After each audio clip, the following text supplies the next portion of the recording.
لو خرجوا فیکم، اور اللہ تعالیٰ کا یہ فیصلہ بہت درست تھا، بہت اچھا تھا کہ انہیں نہیں نکلنے دیا، اور مسلمانوں کو تسلی دی جا رہی کہ اگر وہ نکلتے تم میں، ما زادوکم الا خبالا، تو ساتھ جا کے بھی مشکلیں کھڑی کرتے، نہ اضافہ کرتے، نہ بڑھاتے تم کو، الا خبالا، مگر فساد میں۔ خبال پیچھے آپ پڑھ چکے، کہاں؟ سورۃ آل عمران میں۔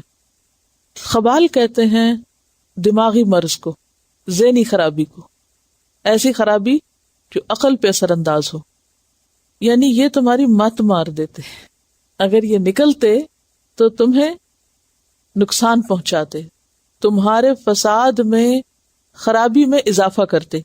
کس طرح؟ تم میں اختلاف پیدا کر کے، لگائی بچھائی کر کے، ادھر کی باتیں ادھر، ادھر کی ادھر کر کے۔ ایسا کام کون کرتا ہے؟ لگائی بجھائی، فتنہ فساد، جس کی زندگی میں کوئی مقصد نہیں ہوتا، جس کے پاس کوئی سنجیدہ کام نہیں ہوتا۔ دیکھیں، لگائی بچھائی کرنے والا ادھر ادھر جاتا نا، دائیں بائیں۔ جو بامقصد انسان ہوتا ہے وہ بالکل سیدھا جاتا ہے، وہ اس کی اپنے مقصد یا اپنے ٹارگٹ پہ اس کی نظر ہوتی ہے، وہ ادھر ادھر نہیں دیکھتا یہ کیا کر رہا ہے اور وہ کیا کر رہا ہے، اچھا یہ کر رہا ہے، اس کی پکڑی تو ادھر جا کے بتائی، ادھر سے ادھر بتائی، اس کو غرض ہے اپنے کام سے، وہ سیدھا جا رہا ہے۔ تو صحابہ کرام بامقصد لوگ تھے، ان کے پاس اس قسم کی باتوں کا وقت نہیں تھا، لیکن جو منافق تھے ان کا کام مدینہ میں کیا ہوتا تھا؟ فتنے فساد کی باتیں کرنا، لگائی بجھائی کرنا، ادھر کی ادھر پہنچانا، ادھر کی ادھر پہنچانا، یعنی ذہنی خرابی اور پھر شک اور بے یقینی کی کیفیت پیدا کرنا، حوصلے توڑنا اور لوگوں کو ڈی مورلائز کرنا۔ فرمایا کہ یہ اچھا ہی ہوا نہیں گئے، اگر یہ جاتے بھی تو تمہیں صرف خبال میں ہی اضافہ کرتے۔ وَلَأَوْدَعُوا خِلَالَكُمْ، اودعوا کا لفظ ودع سے ہے، ودع کا معنی ہوتا ہے رکھنا، رکھتے، لیکن یہاں بطور استعارہ استعمال ہوا ہے۔ ایداع کہتے ہیں دوڑانے کو، تیز دوڑاتے۔ خلالکم تمہارے درمیان، خلال خلل کی جمع، خلل کس کو کہتے ہیں؟ خلل اندازی کبھی نہیں پڑھا، رخ نہ ڈالنا۔ خلل دو چیزوں کے درمیان کی کشادگی یا فاصلے کو کہتے ہیں، درمیان یعنی، تو وہ تمہارے درمیان خلل ڈالتے، تمہارے درمیان فتنہ اندازی کرتے۔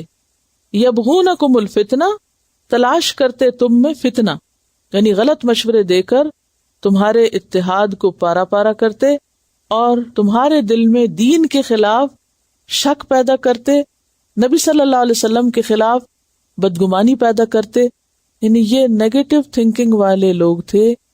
اور آپ نے دیکھا ہوگا کہ بعض اوقات سب لوگ اچھی طرح اپنا کام کر رہے ہوتے ہیں، اتنے میں ایک شخص ایسا آتا ہے جس کی اپنی سوچ منفی ہوتی ہے، وہ ادھر بھی منفی بات کرتا ہے، اس کی بھی ہمت توڑتا ہے، ادھر بھی منفی بات کرتا ہے، نتیجہ کیا ہوتا ہے کہ سارے گروہ میں ایک فتنہ ہو جاتا ہے، لوگ اپنا اصل کام چھوڑ کے بیکار کی چیزوں میں شیطان کے داؤ میں آ جاتے ہیں۔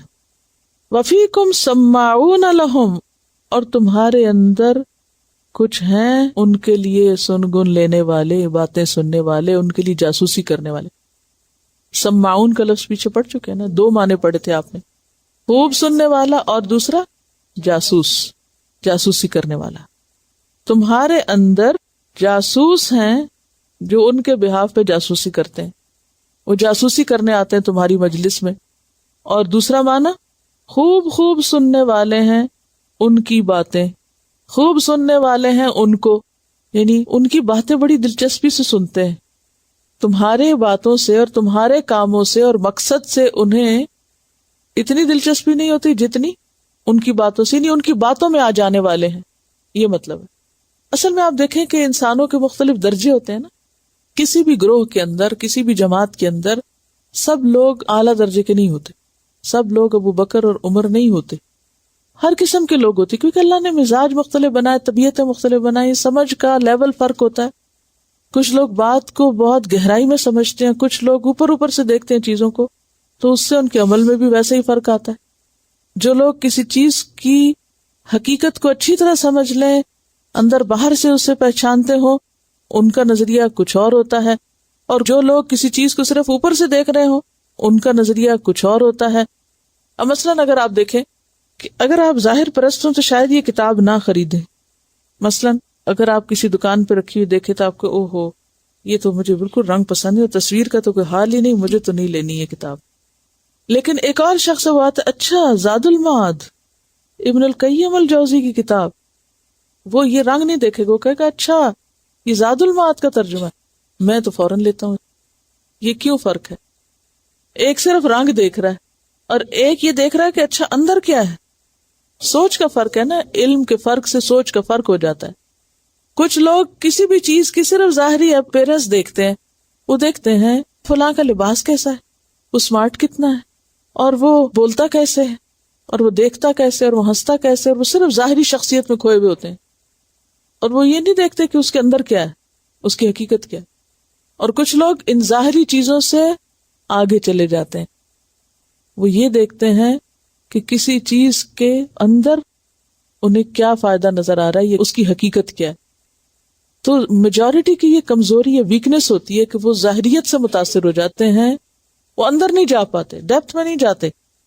تو ایک ایمان کا درجہ وہ ہوتا ہے جس کے بعد انسان کو جنت کی خوشبو آنے لگتی ہے، کہ جیسے وہ صحابی تھے نا، جب انہیں بتایا گیا تو ایسا ایمان آیا ان کے اندر کہ انہوں نے کہا کھجورے کھانے میں بھی دیر لگے گی، میں جا رہا ہوں اپنے کام.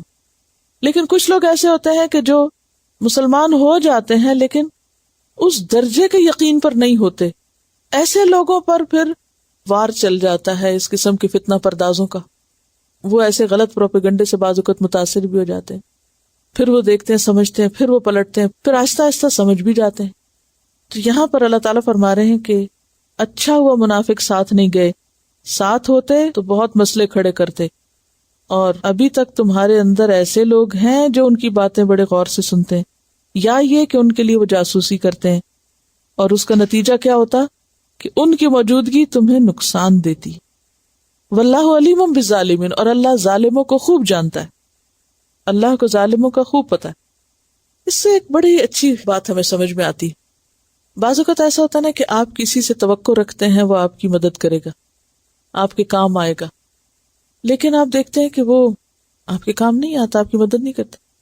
ہو سکتا ہے آپ کا دل رنجیدہ ہو، پھر کچھ عرصے کے بعد جا کے آپ کو سمجھ آتی ہے کہ اچھا ہی ہوا میں نے اس سے مدد نہیں لی، اگر میں اس سے مدد لیتا تو وہ تو میرے لیے ایک بڑی مصیبت ہو جاتا.